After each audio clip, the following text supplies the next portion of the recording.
Sheshagiri, how are you? Hey Mark, doing great. Am I audible? Yes, I hear you fine. Do Awesome. you have a video camera or are you going to go straight to slide deck? There you No, go. no, no. I do have a I video. recognize So, that face. hello There there. you are. Yep. All right, good, good. So we're going to talk about OSS for enterprise, procure hmm securement components faster and great. What industry are you in? Sure. So, Discover is a financial services company. So, pretty much like my earlier speaker spoke, we are highly audited, highly regulated. So, we'll be speaking about some of the similar challenges, what we had, and how did we overcome with Sonatype. Good. What did you think of Tim? I hadn't seen him before. I thought it was great. That was great. Yeah, it was, and some of it we can definitely use it even at Discover. So, would be connecting with him for sure. That's great. So what are you going to cover specifically today? Yeah, so I'll be speaking a little bit about how, see, OSS is here to stay, and we were a risk covers company. I mean, I'm talking about 2016, 15, and after that, pretty much like don't reinvent the wheel. That's become a trend. So, like, how do you read your database, or how do you read from a file? All those things have automated. So, how did we solve the procurement of open source software using Nexus? And similarly, what are we doing more from a license policy, architecture policy, as well as security stuff? So, that's what I'll be talking about today. And you've got a slide deck to share with us? Yep. So, I'll be here in the background. mhm.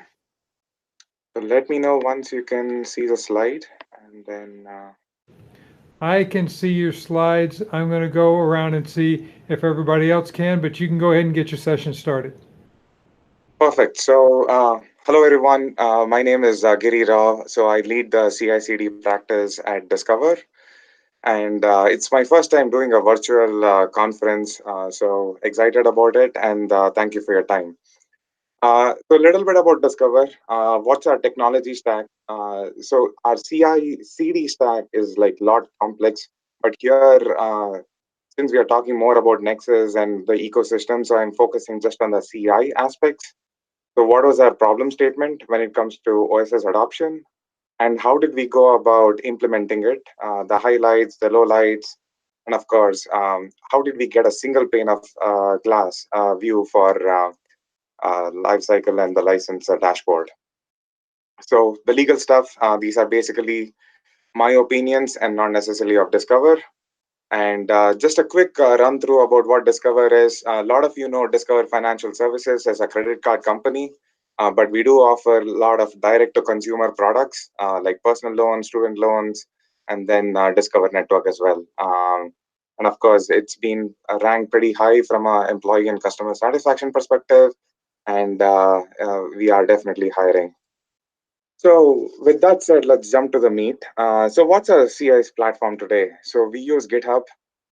It's a pretty robust version control system. Most of you are using it. We have quite a few repositories with decent amount of commits. We use SonarQube for static code analysis, Jenkins to do our build, and of course, SonarQube from a Sonar type perspective, we use all the three products: firewall, repo, and lifecycle, and we'll be talking more about it in the future slides. So this slide, probably you've seen it many, many times, but I still kind of use it because it sets the stage. And this is true for Discover also in the last 2, 3 years. I'll say that our downloads from open source repositories, whether it's Maven Central, J Central, PyPy, or NPM, has been increasing at about 400 to 450% every single year. And even if you look at the number of releases, because it's not only you or us are doing CI/CD, even the open source developers are following the CI/CD principles, and that's where you see a lot of these releases. So, which means, what are some of the challenges? And I will definitely say some of it is specific to an enterprise. Some of it could be Discover, some of it could be yours. But overall, in an enterprise, you'll see a lot more challenges adopting open source. And here, when I mean open source, I speak more about the open source libraries or components being used. So, I think it's a no-brainer. Definitely, the consumption is on a hockey stick growth curve, so a lot of demand. And the manual vetting approach is cannot meet the scale. I mean, I can talk to you from my personal example is prior to Nexus, it used to take anywhere between 8 to 12 weeks for us to get an approval for the open source component. Now, it might sound bizarre, but that was the reality. And once the open source module was inside the enterprise, we hardly review it for vulnerability. And like today, it could be a good component, but tomorrow it could be a bad component. So, how do we kind of review it on a constant basis? And security risk is proportional to the age. I mean, these days we are finding out that the shelf life of components which are kind of pristine or good is becoming like very, very low. In like 3 to 6 months, the component kind of gets old. And packaging model is something I'm not sure many of them would recognize, but in many enterprises today, if I want the open source software, I need to go to an identity management tool and say I need to download it, or rather, somebody else would have already downloaded, but you'll set the code. And the packaging model just cannot scale because you have hundreds of thousands of open source components which are needed. And developers seek unfettered access to OSS repos. I mean, if there is a repo somewhere in the world, they want to use it because why should you rewrite the code again, right? And what I've been seeing recently is even our infrastructure teams, before they were all proprietary, I'll use only Red Hat stuff, I'll use some other company stuff, but now there's a greater demand for open source software at the infrastructure or at an RPM level. And this again, I used the slide to drive it, and we did an internal analysis. And I will call out within Discover, 84% was open source code, and only 16% of the code was original code or people what we had to write from scratch. So, which means we wanted a tool which was fast, meaning that I need answer in seconds. I mean, it's a fast food world, or I need like instant gratification world. So the feedback has to be in like seconds or minutes, not necessarily in hours or days or weeks. It has to be precise. 2.13.1 version is bad, 2.16.8 is good. So it has to be precise until the patch level. It has to be contextual. What I mean by contextual is depending on the type of application, whether it's an internal application or an external application, depending on whether it's a web application or a mobile application or a desktop application, the context is important because certain license types, like for example, there is a license type called copyright license. That could be bad if Discover.com was building it because technically we have to make our entire code kind of a proprietary open source. However, if it is used in some internal applications, maybe it's fine. So contextual is very, very important. And it has to be actionable. It's not about just showing you, hey, you have a problem, but also helping you how to fix it. And then finally, like I articulated, it has to be continuous because yesterday the component was good, but today it was bad. So how do I get constant feedback, especially for applications which are running in production? It has to be continuous. So far we've been talking about like open source is great, but is it risky? I mean, the analysis we did, and also the big four consulting companies, they've done extensive analysis, and anywhere between 5% to about 15% of the components are risky. And this is a true incident. What happened? So FlatMap stream was one of the transitive components. It was introduced in like 2018. So Event Stream is a very popular umbrella framework. It's very similar to Spring in Java world, where a malicious developer became a maintainer and he introduced code which was actually malicious. Again, I want to call out the difference between sometimes we call as vulnerable components and a malware. There's a difference. And in this case, it was actually a malware which was introduced into the FlatMap stream.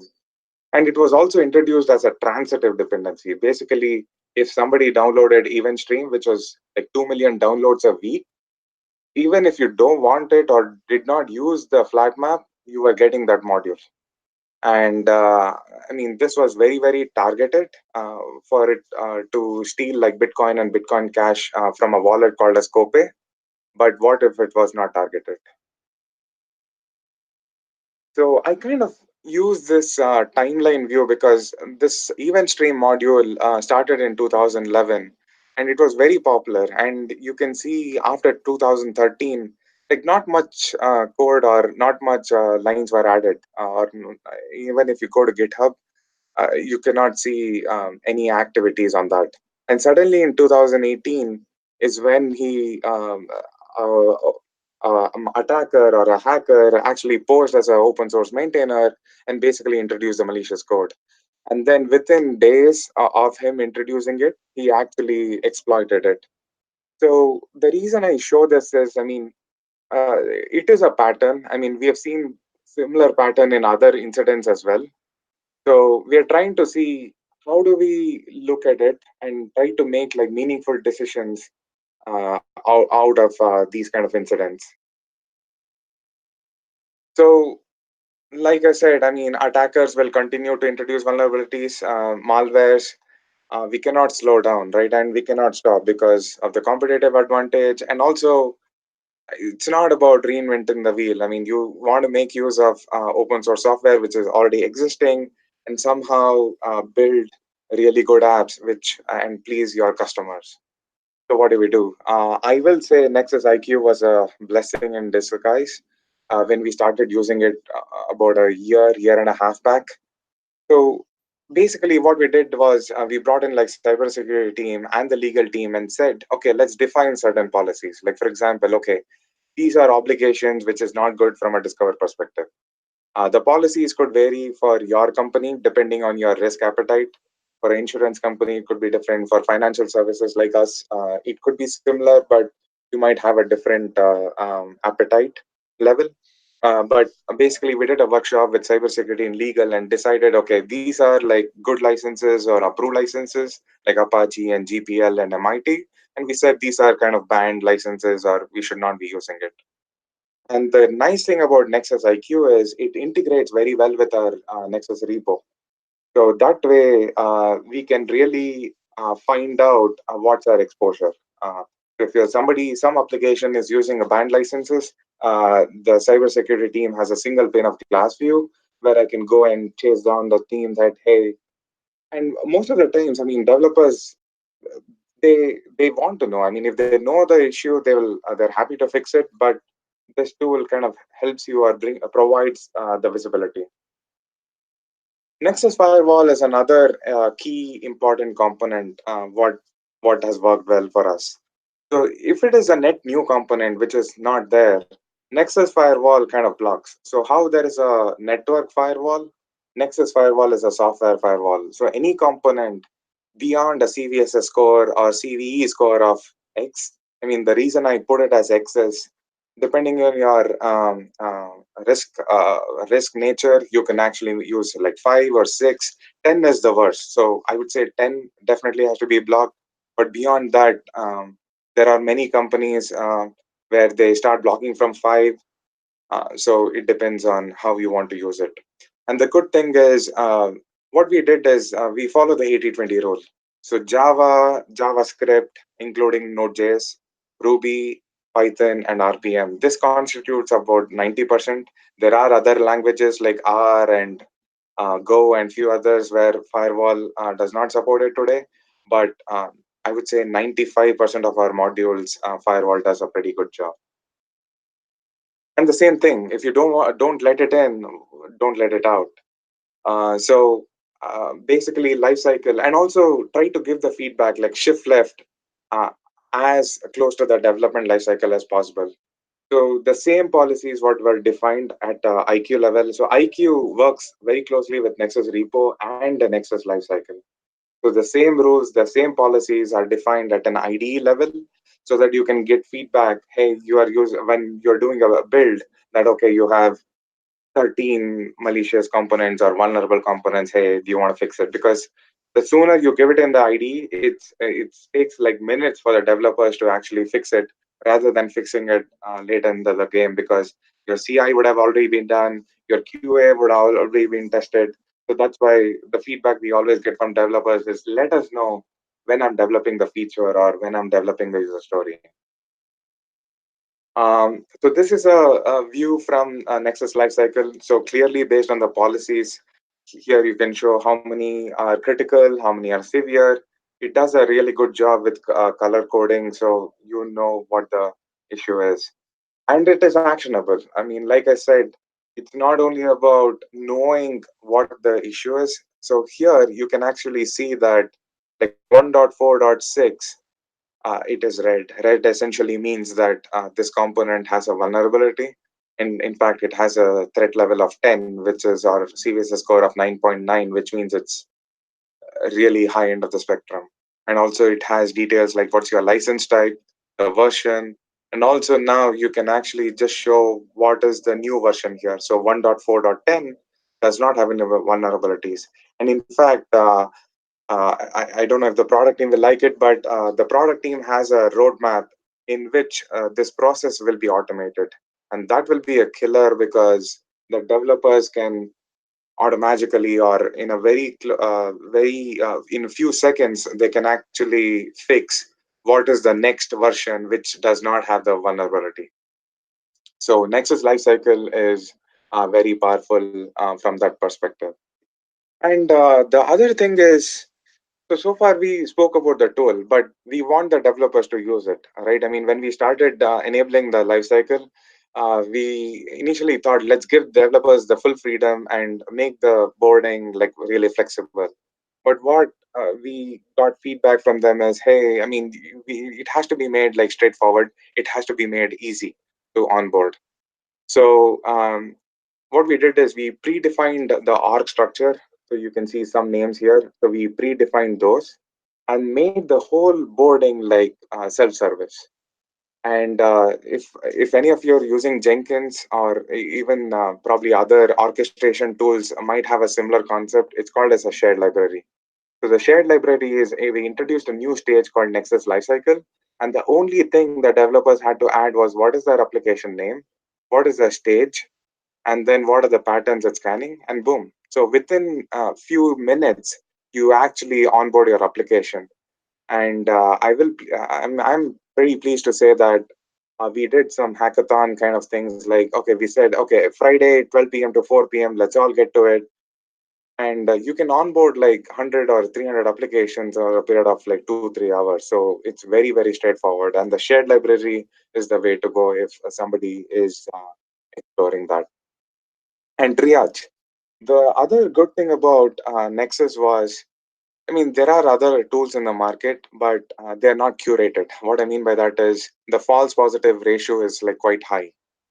So we need a tool which where the false positives are very low, as well as you don't want to miss any true positives, but the false positives has to be kind of low.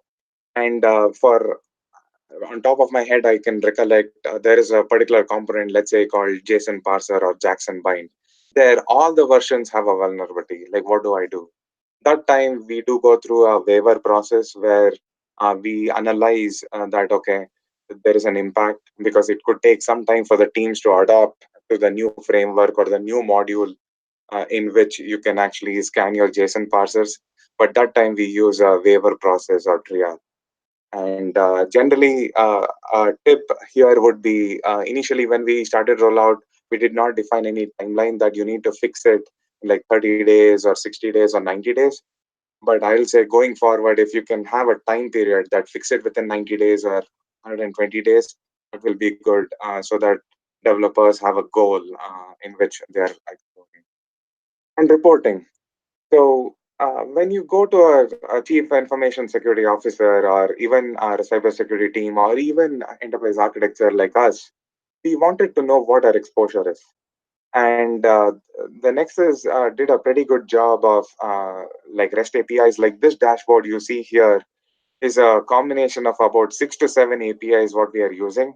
But at a GitHub org level or at an application level, I know how many vulnerabilities are there. So this kind of provides me my exposure, and then it will also help me make data-driven decisions on how to approach solving the problems. Like for example, I know that Spring Boot 1.5 is end of life in August 1st, 2019. Then I can say, okay, let's see what the exposure is. Okay, 100 applications have it. reach out to their point of contacts and give them like sufficient time or sufficient leeway so that they can actually fix the issue. So the reporting is quite powerful. In fact, we are planning to enhance it even further uh, uh, going forward. A question But on that dashboard. Where is the data coming from for that? yeah, so that's a great question. So right now it is being pulled out of Nexus IQ and Nexus Repo.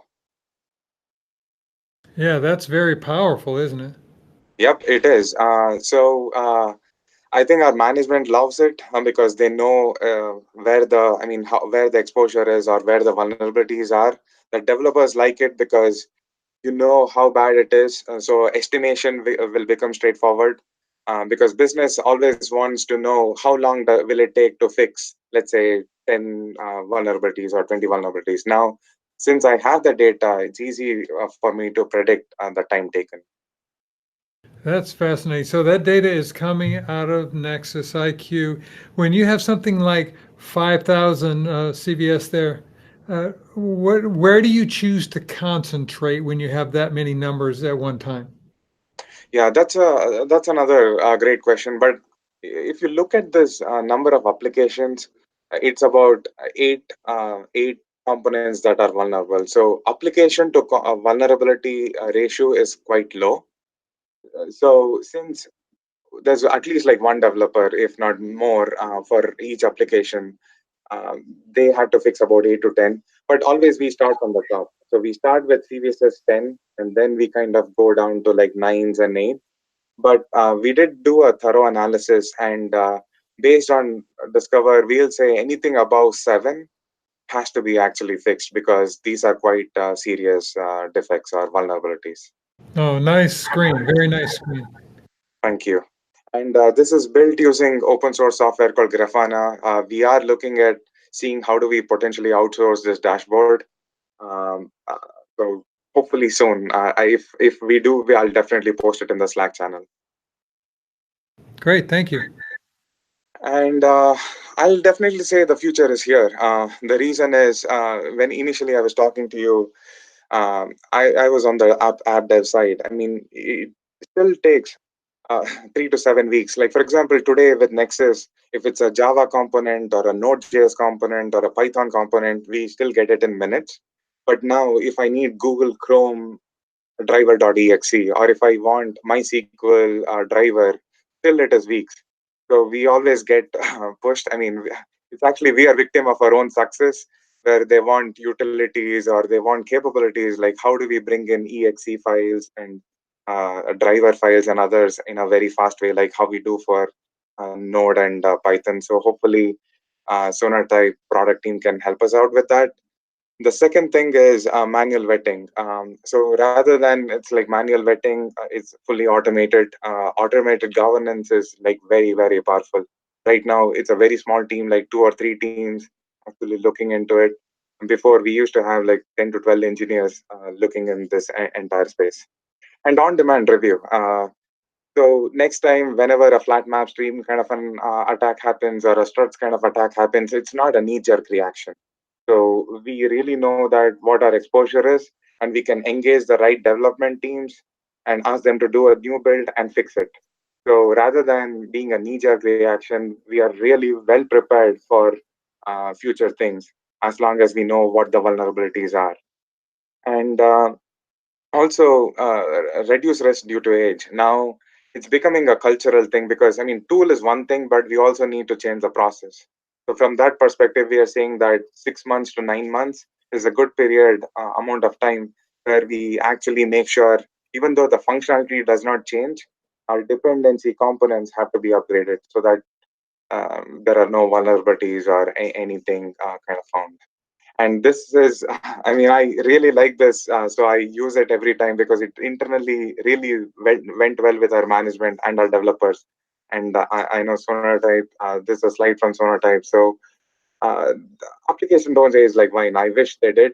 They do age like milk. So it's very important for each one of us to kind of keep up the upgrade, maintain the dependencies in a pristine way. I think there are more opportunities, like how do we automatically manage the dependencies. So I'm looking forward in the next 6 months to 9 months to see what tools or what capabilities can be built in helping the developers, like focusing on the developer experience and automating the dependencies so that we go to a version which is not vulnerable. With that, I'll just say thank you and happy to answer any questions. Great, thanks. Would you mind turning your video camera back on and we'll have a little discussion?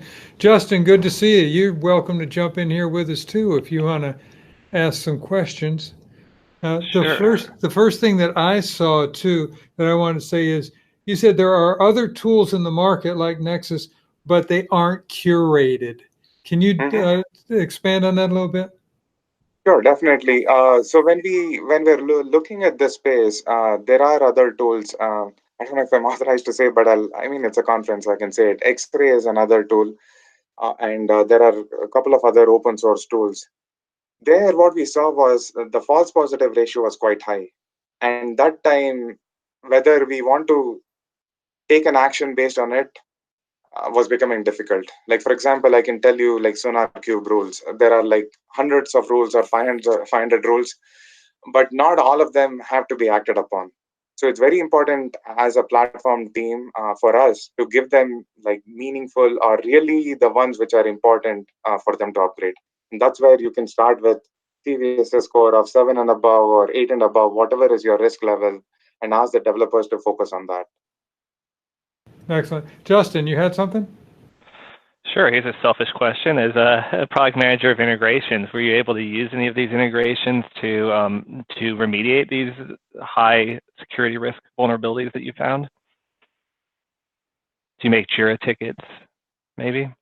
Yeah, so what we like is we wrote an integration. So each time we find a vulnerability, we actually raise a GitHub issue. So that way, because developers, they like, I mean, they live and breathe in GitHub. And in fact, we are going towards GitOps kind of a model. So configuration as code, dependencies as code, everything as code. So from that perspective, the developers actually prefer storing the vulnerable information as Git issues. Very cool. I will pay you later, but my talk's about GitHub, so Awesome. I'll slide you the check. Thank you. Excellent. Thank you so much for a very insightful presentation. Excited to hear what you're looking at and doing.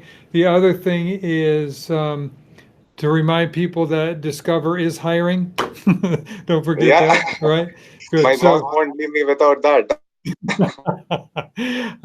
If you would, please go to the Slack channel and upload your slide deck, and people will say thank you while you're over there. And I'll say thank you too. Thanks. Yeah. Cheers, everyone. All right.